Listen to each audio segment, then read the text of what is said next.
Neuvième acte annulant l'islam. Et mécréant quiconque considère qu'il est permis à certaines personnes de ne pas se soumettre à la loi de Mohammed sallallahu alayhi wa sallam, comme cela est arrivé à Al-Qadir avec Moussa Moïse, car les prophètes étaient envoyés exclusivement à leur peuple, il n'est donc pas obligatoire à toutes les communautés de les suivre. Quant à notre prophète Mohammed sallallahu alayhi wa sallam, il a été envoyé à toute l'humanité, il est donc interdit d'aller à son encontre et de ne pas se soumettre à sa législation. Allah subhanahu wa ta'ala dit ô homme, je suis pour vous tous le messager d'Allah, et nous t'avons envoyé comme miséricorde pour l'univers, qu'on exalte la bénédiction de celui qui a fait descendre le livre de discernement sur son serviteur afin qu'il soit un avertisseur à l'univers, et nous t'avons envoyé en tant qu'annonciateur et avertisseur pour toute l'humanité, mais la plupart des gens ne savent pas. Sabah, verset 28. D'après Jabir ibn Abdallah al-Ansari, le prophète Mohammed sallallahu alayhi wa sallam a dit: on m'a donné 5 faveurs que personne n'a reçues avant moi. La victoire sur mes ennemis m'a été accordée par la terreur que je leur inspire, même s'ils se trouvent à une distance d'un mois de marche. Toute la terre est pour moi un lieu de prosternation et un moyen de se purifier rituellement, de sorte que tout homme de ma nation peut faire sa prière là où son heure survient. Les butins de guerre me sont licites alors qu'ils ne l'étaient pour aucune personne avant moi. On m'a accordé le privilège de faire l'intercession. Enfin, les autres prophètes étaient envoyés exclusivement à leur peuple, tandis que moi je suis envoyé à toute l'humanité. Et Allah subhanahu wa ta'ala dit: certes, la religion acceptée d'Allah est l'islam, et quiconque désire une religion autre que l'islam ne sera point agréé, et il sera dans l'au-delà parmi les perdants. Aujourd'hui, j'ai parachevé pour vous votre religion et accompli sur vous mon bienfait, et j'agrée l'islam comme religion pour vous. Désire-t-il une autre religion que celle d'Allah, alors que se soumet à lui bon gré mal gré tout ce qui existe dans les cieux et sur terre, et que c'est vers lui qu'ils seront ramenés? Et dans le hadith, par Allah, si Moussa Moïse était en vie, il n'aurait eu d'autre choix que de me suivre. Dixième acte annulant l'islam, se détourner de la religion d'Allah sans en apprendre les préceptes ni les mettre en pratique. Le détournement de la religion désigné ici est le fait de renoncer à l'apprentissage des bases de la religion par lesquelles la personne devient musulmane, même si cette dernière en ignore les détails, car les savants et les étudiants en sciences religieuses se chargent de cela. Allah subhanahu wa ta'ala dit: ceux qui ont mécru se détournent de ce dont ils ont été avertis, qui est plus injuste que celui à qui les versets d'Allah sont rappelés et qui ensuite s'en détourne. Nous nous vengerons certes des criminels, et quiconque se détourne de mon rappel mènera certes une vie pleine de gêne, et le jour de la résurrection nous l'amènerons aveugle au rassemblement. C'est bien un rappel de notre part que nous t'avons apporté. Quiconque s'en détourne de ce Coran portera au jour de la résurrection un fardeau. Ils resteront éternellement dans cet état, et quel mauvais fardeau pour eux au jour de la résurrection. Leçon 12. Le statut de la personne qui se rend coupable d'un de ces actes annulatifs par plaisanterie, sérieusement ou sous la contrainte. Il n'y a aucune différence dans tous ces actes annulant l'islam entre celui qui plaisante, celui qui est sérieux ou celui qui a peur pour son argent et son rang. Seule la personne qui est contrainte est excusée. Tous ces actes représentent un danger énorme, et pourtant beaucoup de gens s'en rendent coupables. Il faut donc que les musulmans les craignent et y prennent garde. La preuve à ce sujet réside dans la parole d'Allah subhanahu wa ta'ala, dit: est-ce d'Allah, de ses versets, le Coran et de son messager que vous vous moquiez? Ne vous excusez pas, vous avez bel et bien rejeté la foi après avoir cru. Si nous pardonnons à une partie des vôtres, nous en châtierons une autre pour avoir été des criminels. Et la preuve concernant la personne contrainte réside dans la parole d'Allah subhanahu wa ta'ala: quiconque a renié Allah après avoir cru, sauf celui qui a été contraint alors que son cœur demeure plein de la sérénité de la foi, mais ceux qui ouvrent délibérément leur cœur à la mécréance, ceux-là ont sur eux une colère d'Allah, et ils ont un châtiment terrible. Pour approfondir la question, se référer aux actes annulant l'islam de Sheikh Ibn Baz, qu'Allah lui fasse miséricorde. Leçon 13. Définition de la foi el-Iman. El-Iman, la foi dans la langue arabe, désigne l'approbation et tasdir, comme il est cité dans l'ouvrage Fatah el-Bari. El-Iman, la foi dans la législation musulmane, est un ensemble composé de paroles prononcées avec la langue, la conviction du cœur et les œuvres des membres. El-Iman augmente avec l'obéissance à Allah et diminue avec la désobéissance. Voici quelques propos profitables. Ibn Abi el-Iz dit dans l'explication du livre El-Aqidah el-Tahawiyah, les gens ont beaucoup divergé sur ce que désignait le terme El-Iman, la foi. Malik as-Safihi, Ahmed el-Awzahi, Ishaq ibn Rahawih et le reste des gens du Hadith, les gens de Médine et les gens du Dahir et un groupe parmi les Mutakalimin ont dit que El-Iman désignait l'approbation at-Tasdir du cœur et l'attestation El-Iqrar avec la langue et les œuvres des membres. Et beaucoup de nos compagnons sont du même avis que ceux qui a cité At-Tahawi, à savoir que El-Iman est l'attestation Al-Iqrar avec la langue et l'approbation At-Tasdir du cœur. Et certains disent que l'attestation Al-Iqrar avec la langue est un pilier supplémentaire qui n'est pas fondamental, et c'est l'opinion d'Abu Mansour El-Maturidi. Et il a été rapporté qu'Abu Hanifa était également de cet avis. Al-Karamiyah sont d'avis que El-Iman est l'attestation El-Ikrar avec la langue seulement. Donc selon eux, les hypocrites sont des croyants à la fois complète, mais ils disent qu'ils méritent le châtiment qu'Allah a promis. Leurs propos sont manifestement erronés. El-Jah ibn Safwan et Abu el-Hassan as-Salihi, un des leaders des Qadariyah, sont d'avis que El-Iman est la reconnaissance El-Marifah du cœur. Ce propos est manifestement encore plus faux que le précédent, car il implique que Pharaon et son peuple étaient des croyants. Ils savaient effectivement que Moussa, Moïse et Aaron étaient véridiques, mais n'ont pas cru en eux. C'est ainsi que Moussa a dit à Pharaon, il dit, tu sais fort bien que ces choses, les miracles, seul le Seigneur des cieux et de la terre les a fait descendre comme autant de preuves illuminantes. Et Allah subhanahu wa ta'ala dit, ils les nièrent injustement et orgueilleusement, tandis qu'en eux-mêmes ils y croyaient avec certitude. Regarde donc ce qu'il est advenu des corrupteurs. Et les gens du livre reconnaissaient le prophète Mohammed sallallahu alayhi wa sallam comme ils reconnaissent leur propre enfant, mais ils n'ont pas cru en lui. Ils l'ont démenti, ils l'ont pris en ennemi. Et selon El-Jahm ibn Safwan, Abu Talib est aussi croyant, car il a dit, j'ai certes su que la religion de Mohammed était la meilleure des religions de la création, sans la crainte des blâmes et des injures.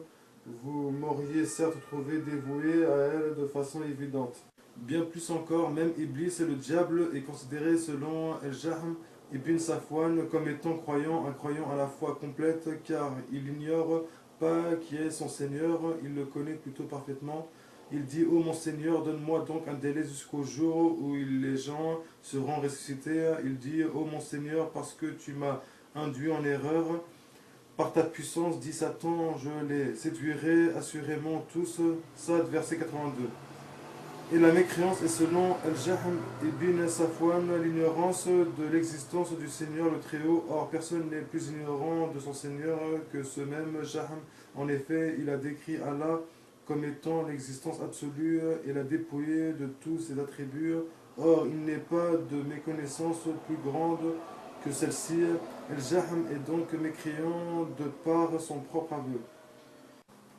Et il existe d'autres croyances avec des détails et des précisions que je n'ai pas voulu citer par souci de breveté. Fin des propos de Ibn Abi el-Iz, qu'Allah lui fasse miséricorde. Je dis El-Iman chez les Asharites et l'approbation At-Tasdiq, comme il est cité dans l'ouvrage Fatah el-Majid au chapitre. N'as-tu pas vu ceux qui prétendent croire à ce qu'on a fait descendre vers toi, prophète? Je dis, il n'y a aucun doute que la vérité réside dans le propos suivant des gens de la Sunna et du consensus. Al-As-Sunna wal-Jama'a El-Iman, la foi, et parole prononcée avec la langue, conviction du cœur et œuvre des membres. El-Iman augmente avec l'obéissance à Allah et diminue avec la désobéissance. Leçon 14, les 6 piliers de El-Iman, la foi. Sache mon frère qu'Allah nous guide vers ce qu'il aime et agrée, que lorsque Jibril, l'ange Gabriel, questionna le prophète Mohammed sallallahu alayhi wa sallam au sujet de El-Iman, il lui répondit c'est que tu crois en Allah, ses anges, ses livres, ses messagers, au jour dernier et au destin favorable ou défavorable. Jibril lui répondit alors tu as dit vrai. Leçon 15, preuve de l'augmentation de El-Iman, la foi.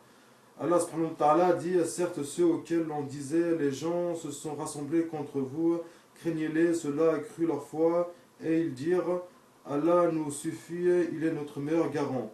Les vrais croyants sont ceux dont les cœurs frémissent quand on mentionne Allah et quand ces versets leur sont récités, cela fait augmenter leur foi et ils placent leur confiance en leur Seigneur. Et quand une sourate est révélée, il en est parmi eux qui disent quel est celui d'entre vous dont elle fait croître la foi. Quant aux croyants, elle fait certes croître leur foi et ils s'en réjouissent. Et quand les croyants virent les coalisés, ils dirent voilà ce qu'Allah et son messager nous avaient promis. Et Allah et son messager disaient la vérité et cela ne fit que croître leur foi et leur soumission. C'est lui qui a fait descendre la quiétude dans les cœurs des croyants afin qu'il ajoute foi à leur foi et que croise la foi de ceux qui croient. El-Mudatir, verset 31, Jundub ibn Abdallah rapporte nous étions avec le prophète Mohammed sallallahu alayhi wa sallam alors que nous approchions l'âge de la puberté. Nous avons alors appris El-Iman, la foi, avant d'apprendre le Coran. Puis nous avons appris le Coran, ce qui a accru notre foi. D'après Abu Huraira, le prophète Mohammed sallallahu alayhi wa sallam a dit le croyant fort est meilleur et plus aimé d'Allah que le croyant faible. Néanmoins, il y a du bien en chacun d'eux. Veille à ce qui t'est profitable, demande l'aide d'Allah et ne faiblis pas. Et si un malheur quelconque te touche, ne dis pas si j'avais fait telle chose, cela serait passé de telle ou telle façon, mais dis plutôt telle est la prédestination d'Allah et ce qu'il a voulu, il l'a accompli, car si ouvre la voie aux suggestions du diable. Pour plus de détails, se référer au livre L'augmentation et la diminution de la foi de Abd el-Razak ibn Abd el-Muhsin el-Abad. Leçon 16, parmi les preuves de la diminution de El-Iman, la foi. D'après Abu Huraira, le prophète Mohammed sallallahu alayhi wa sallam a dit El-Iman est composé de 73 branches ou un peu plus, la meilleure étant le fait d'attester qu'il n'y a de divinité digne d'adoration qu'Allah, la ilaha illallah, et la plus basse étant de retirer de la route ce qui peut nuire à autrui, et la pudeur est une branche de la foi. Saïd el-Khudri a dit qu'il a entendu le prophète Mohammed sallallahu alayhi wa sallam dire celui d'entre vous qui voit une chose répréhensible, qu'il la change par la force s'il ne peut pas, par l'exhortation, et s'il ne peut pas, qu'il la réprimande en son fort intérieur, et cela est le degré le plus faible de la foi. D'après Abu Huraira, le prophète Mohammed sallallahu alayhi wa sallam a dit le croyant fort est meilleur et plus aimé d'Allah que le croyant faible. Néanmoins, il y a du bien entre chacun d'eux, veille à ce qui t'est profitable, demande l'aide d'Allah et ne faiblis pas. Et si un malheur quelconque te touche, ne dis pas si j'avais fait telle chose, cela se serait passé de telle ou telle façon, mais dis plutôt telle est la prédestination d'Allah et ce qu'il a voulu, il l'a accompli, car ainsi ouvre la voie aux suggestions du diable. D'après Abu Saïd el-Khudri, le prophète Mohammed sallallahu alayhi wa sallam a dit je n'ai jamais vu d'être manquant de raison et de religion plus à même de faire perdre l'esprit d'un homme ferme tel que l'une d'entre vous, les femmes. Elles répondirent et en quoi réside notre manque de religion et de raison, ô messager d'Allah? Le prophète Mohammed sallallahu alayhi wa sallam dit le témoignage de la femme n'équivaut-il pas à la moitié de celui de l'homme? Elles répondirent certes. Le prophète Mohammed sallallahu alayhi wa sallam dit eh bien cela est une conséquence du manque de raison. De plus, la femme lorsqu'elle a ses menstrues ne cesse-t-elle pas de prier et de jeûner?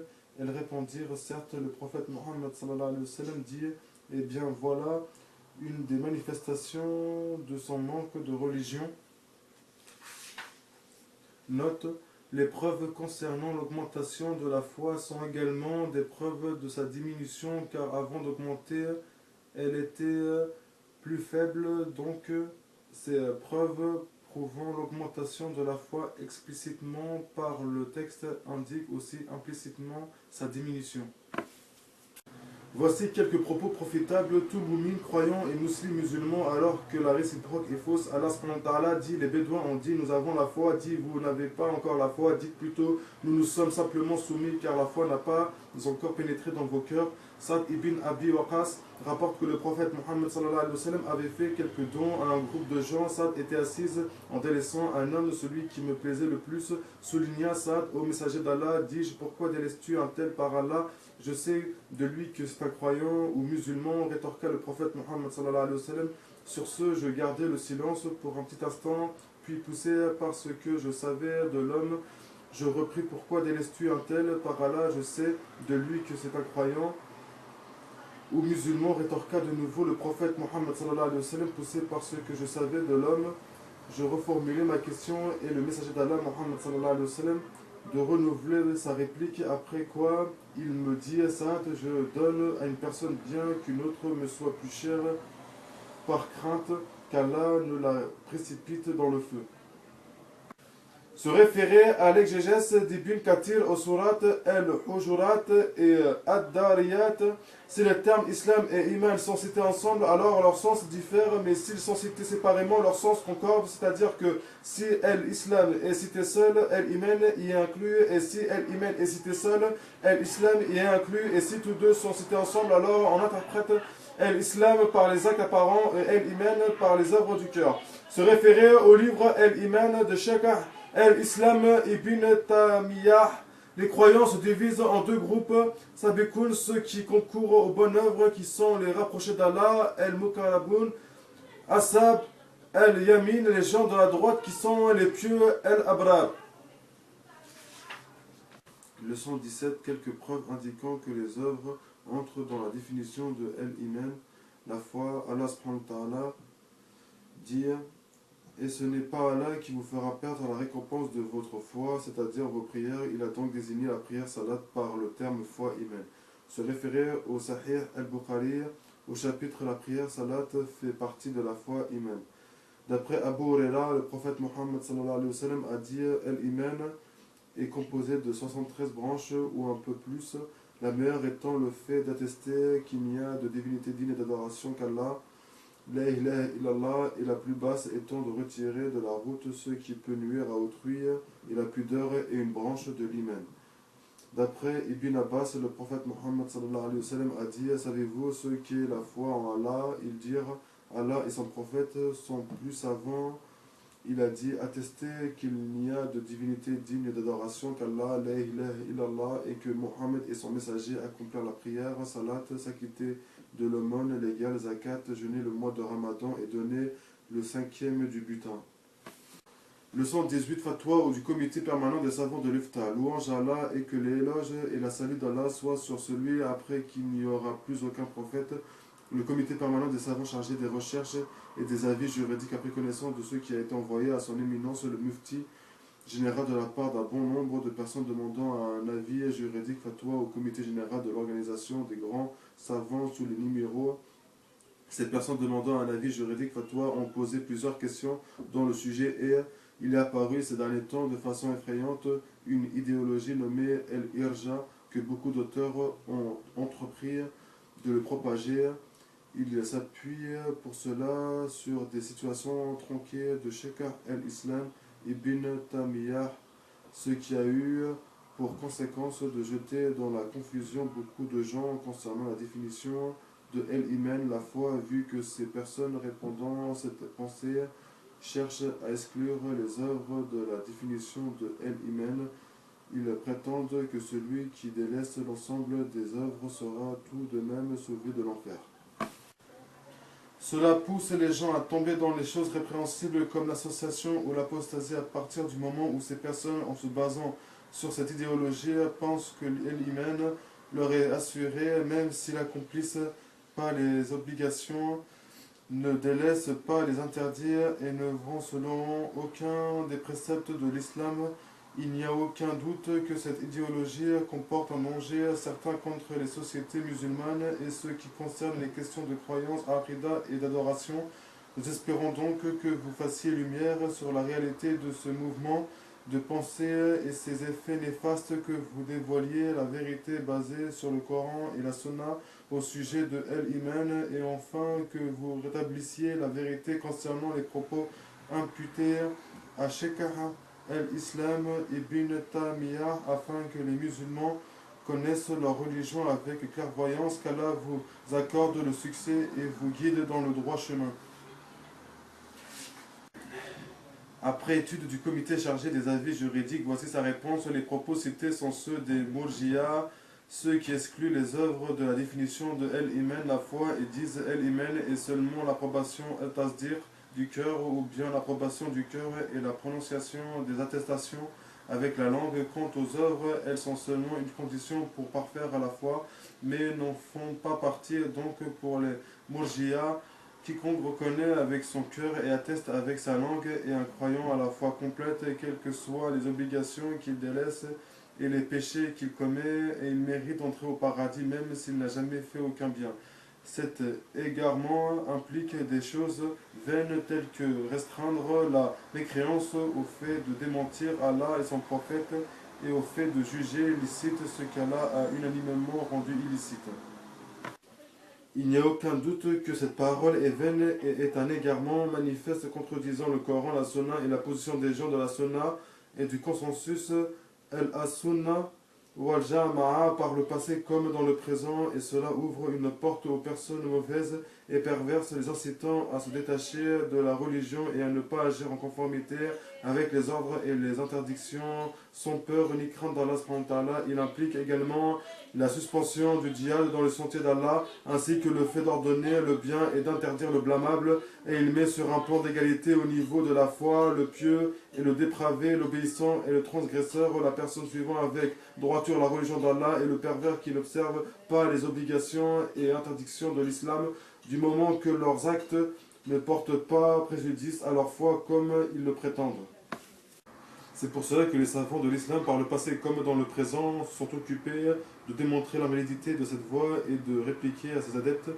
Ils ont ainsi consacré à cette question des chapitres spécifiques dans les livres traitant de la croyance. Bien plus, ils ont écrit des ouvrages indépendants traitant de ce sujet, comme l'a fait Cheikh el-Islam ibn Taymiyyah, qu'Allah lui fasse miséricorde, ainsi que bien d'autres.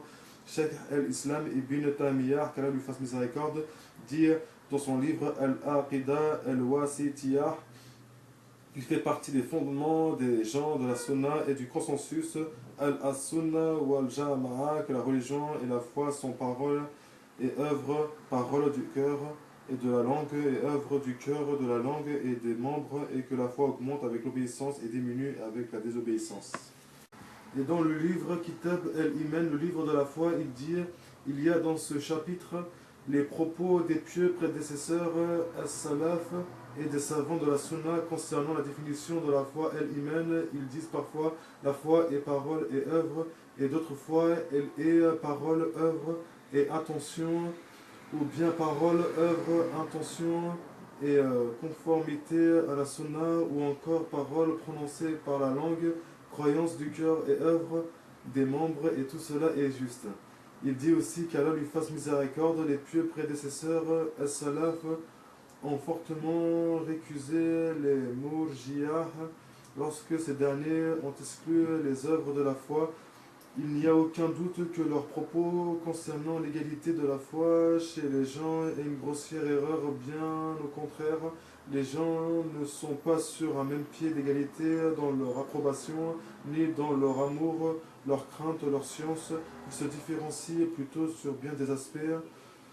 Il dit aussi qu'Allah lui fasse miséricorde. En ce qui concerne ce fondement, les Mourji'ah se sont détournés de ceux que mettent en évidence le Coran, la Sunna et les dires des compagnons et ceux qui les suivent dans le bien. Ils se sont appuyés sur leur opinion erronée et sur leur interprétation selon ce qu'ils ont compris de la langue arabe, et cela est la voie des gens de l'innovation. Fin des propos de Cheikh el-Islam ibn Taymiyyah. Voici quelques preuves montrant que les œuvres participent de la réalité de la foi, entraînant son augmentation ou sa diminution. La parole d'Allah subhanahu wa ta'ala. Les vrais croyants sont ceux dont les cœurs frémissent quand on mentionne Allah, et quand ces versets leur sont récités, cela fait augmenter leur foi et ils placent leur confiance en leur Seigneur. Ceux qui accomplissent la prière et qui dépensent dans le sentier d'Allah de ceux que nous leur avons attribués, ceux-là sont en toute vérité les croyants.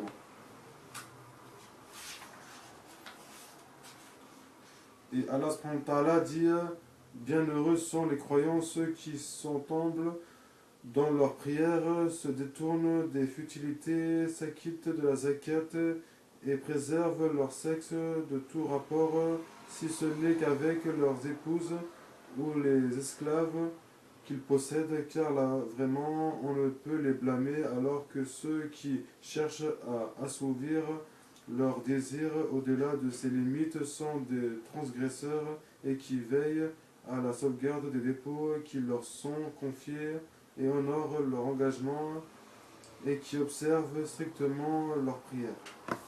Et le prophète Mohammed sallallahu alayhi wa sallam a dit: l'iman est composé de 73 branches ou un peu plus, la plus élevée étant le fait d'attester qu'il n'y a de divinité digne d'adoration qu'Allah, la ilaha illallah, et la plus basse étant de retirer de la route ce qui peut nuire à autrui, et la pudeur est une branche de l'iman.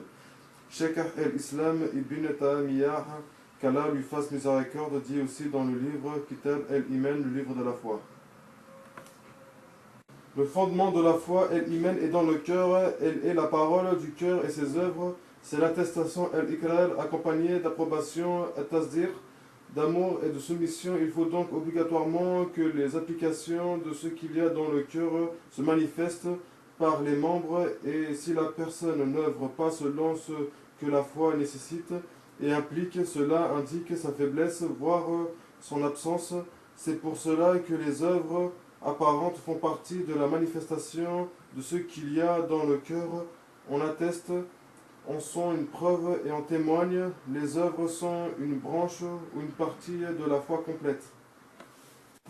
Il dit également: quiconque observe la définition de El-Iman selon les Khawarij et les Murji'a se rendra forcément compte qu'elle est en contradiction avec ce qu'a apporté le prophète Mohammed sallallahu alayhi wa sallam. Ainsi, on sait de façon notoire que l'obéissance à Allah et à son messager participe de la perfection de la foi, et qu'une personne ne devient pas mécréante en commettant un péché s'il l'on supposait que des gens avaient dit au prophète Mohammed sallallahu alayhi wa sallam: nous croyons ce avec quoi tu es venu avec nos cœurs sans aucunement en douter, et nous reconnaissons avec nos langues les deux attestations, sauf que nous ne t'obéirons dans aucune chose, ni dans ce que tu as ordonné, ni dans ce que tu as interdit.